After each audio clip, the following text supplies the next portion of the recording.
Hello, this is Gary Tonagort from morethanasnapshot.com, and today I'm here with Sean Griffin, and we're going to be talking about the Nikon line of cameras, specifically the Nikon D3200. And here it is. We'll be checking out some of the features and maybe comparing it to some of the other cameras in the Nikon line. A lot of people will ask, what camera should I buy and why and all that kind of stuff. So hopefully this video will answer some of those questions. And so we'll go over to Sean and sort of tell us what kind of photography you like to do, and maybe and why you went with this camera. I do a lot of vacation photography. Like to do landscapes. I used to just use the typical, digital point-and-shoot camera, where I just felt it wasn't getting as nice a photo as I wanted. So I wanted to upgrade. So I started doing some research online, checking some of the different online stores that are out there for photography equipment, and ended up choosing the Nikon, basically based on the megapixel size of the that was available, as well as the price. Oh, okay, very good. Was there any particular feature about this Nikon 3200 that made you go with this one? The main reason I chose that was the price, as well as the megapixel recording size of the 24, which I thought was a nice size. I didn't want to go super high end with a camera because I wasn't sure how in depth I wanted to get with it. Right. So I figured I wanted to start at something a little on the lower end of things and then work my way up from there. Right. Yeah, this is a great product from Nikon. It was a great entry into the digital SLR market, and it was very popular, and it still is today with the new version of Nikon 3300. Mm-hmm. And so if you're interested in buying a Nikon or a digital SLR, this is a good choice. There are some small differences between, this version came out in about 2012, I believe, and the 3300 came out this year in 2014. And the differences are not that great. So you may be able to find a good deal on one of the 3200s online, maybe even used. Even new, you can still buy the 3200 for about a little more than $100 less than the 3300. Or if you're willing to spend that little bit extra, the 3300 is also excellent, and it has a few new features to it.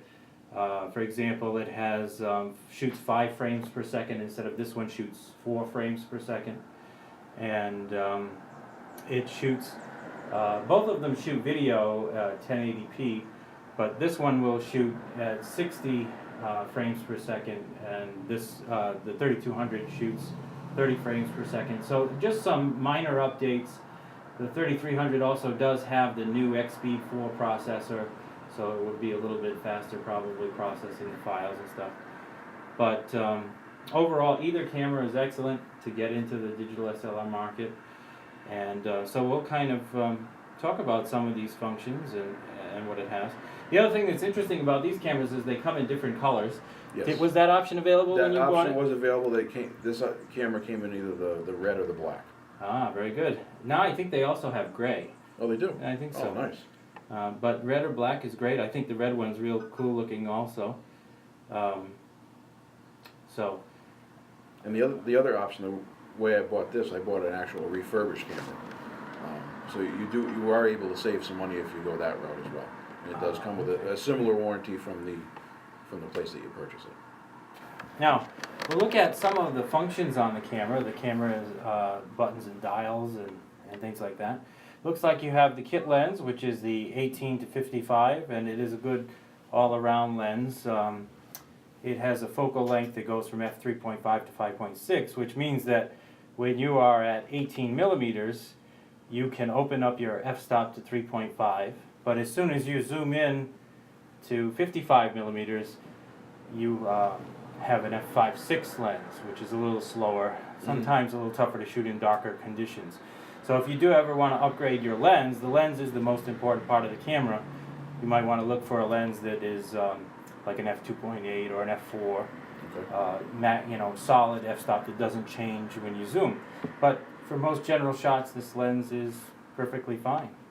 Of course, on the top we have a hut shoe where you could buy an accessory flash, which would be more powerful than the little pop-up flash that comes with it. But it's nice that it does have a pop-up flash. And if you ever needed to manually make your pop-up flash come up, there is a little button there with a lightning bolt on it. If you push that, it makes that pop-up flash come up. Up on the top, of course, you know you have your on and off. And this is a record button for video, I believe, right? Yes. And the info button, is that the one that tells you the data on your picture, or is that just the one that when you're in the menu it gives you tips? That's the one when you're in the menu, it gives you the tips. To get the information, you would hit the I button on next to the screen. Oh, okay. Yeah, there's a little question mark button. Is that the one? Oh no, the I. It would be the I. Yeah. Yep. All right.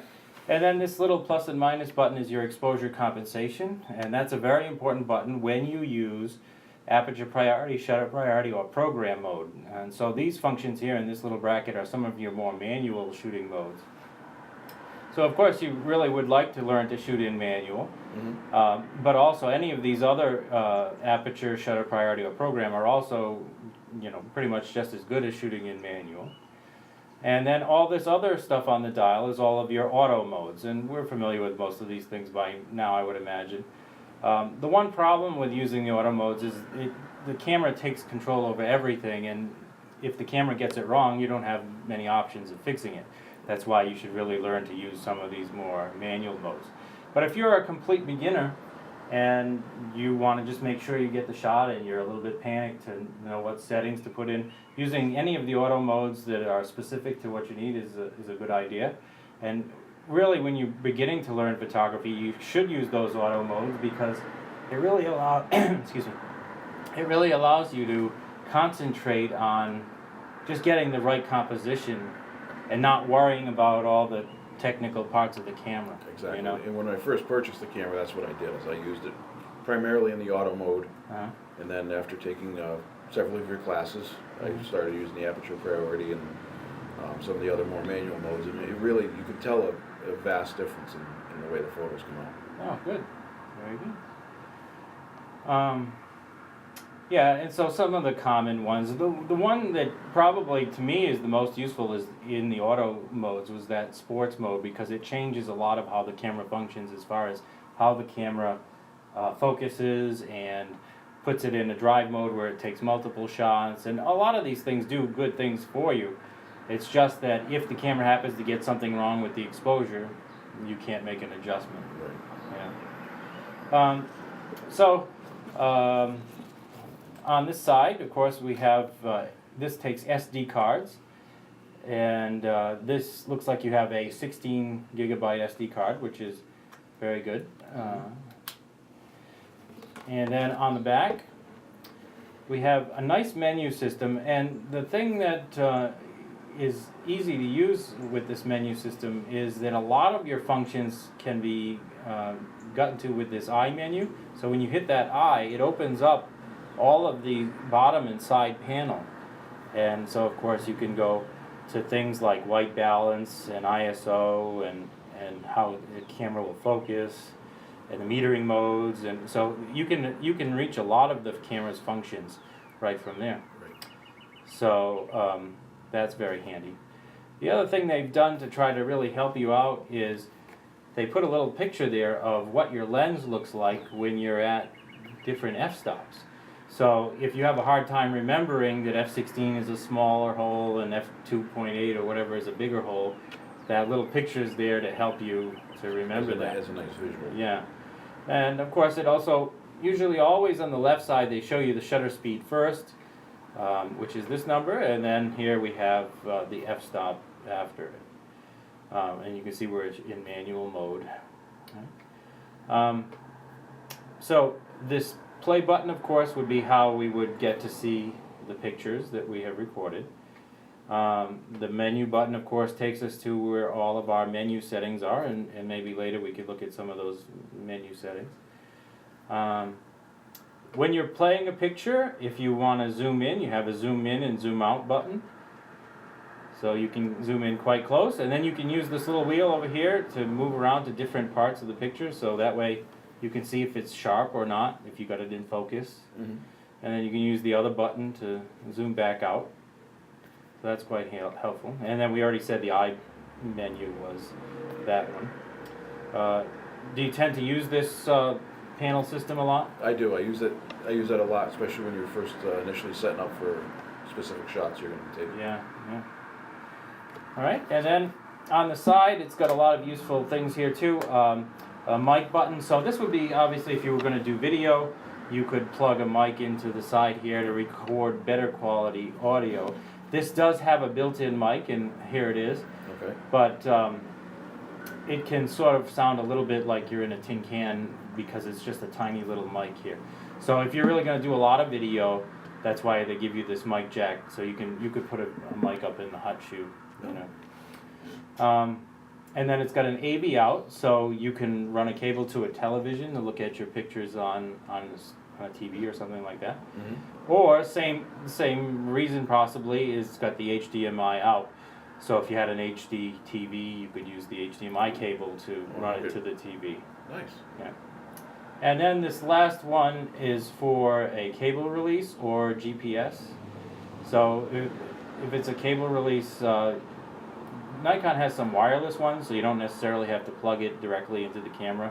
You can just wirelessly trigger the camera with which is helpful for landscape photography and night photography and all that kind of stuff. And GPS, if you have a GPS unit, you can connect it to the camera and sort of geotag your photos. So if you use something like Flickr or some other site that has a geotagging map, it'll automatically put your pictures on the map based on where the GPS coordinates were. That was actually one of the features I was curious about when I first purchased it, what you would actually use that GPS function for. Yep, that's why. So if you ever want to go back to those locations, you sort of have a record of where all of your photos were from. Yep. Nice. And even if you don't have a GPS, if you have a smartphone that has a GPS, Mm-hmm. you can take a snapshot with the smartphone, and in the metadata for the smartphone picture, it'll have the GPS coordinates, and you can copy and paste those into your pictures from your digital SLR, and it'll do the same thing. It'll automatically put it in the right place on the map. Oh, nice. So even if you don't have a GPS connected to this, it can still easily be done. Nice. Of course, we said that this lightning bolt was to make your flash pop up. Mm-hmm. And then you got this function button, which can be assigned to do a variety of different things in your menu. I think by default it's probably assigned to changing the ISO. So let's see if I push it. Yeah, see, it says ISO sensitivity. So that could be a quick way of changing your ISO, pushing that in, and then turning the dial back here changes the ISO without even having to go into the I menu. Oh, nice. Yeah, so that's a little quick shortcut. But if you don't want to use it for that purpose, you could go into the menu and change this button to do something else. Oh. So it could do a variety of things. And of course it's got the place in the bottom for the tripod mount, and it's got the little battery compartment here. How's the battery life been? Have you noticed how long you're getting out of it? It's been fantastic. Yeah. I've gone an entire week on vacation, and it's lasted almost the entire week. Wow, that's really good. Yeah. And are you finding that the 16 gigabytes is enough memory, or do you have multiple cards? Or? Right now I just have that 116 gigabyte, and I think I can hold up to 900 pictures on it. Yeah, so you can take quite a few. Quite a few photos without ever having to worry. So. Yeah. And now I think the prices are really coming down on those too. Oh, so if you wanted an additional card or something like that, yeah, that's something I'm definitely going to consider. Because especially when you travel with the camera, you want to take extra pictures. It's always good to have an extra card. Right. You know, you don't want to run out of space. So that is basically the Nikon D3200 on the outside. Maybe in part 2 we'll take a look at some of the menu functions. So this has been Gary Tonicourt and Sean Griffin, and I hope you enjoyed our tour of the Nikon D3200. If you like this video, please be sure to hit subscribe down at the bottom so you can see our future videos. Also, you might want to check out the show notes to see my other websites like morethanasnapshot.com, where you can take my online photography class. Also, like us on Facebook so you'll know what's new with morethanasnapshot.com.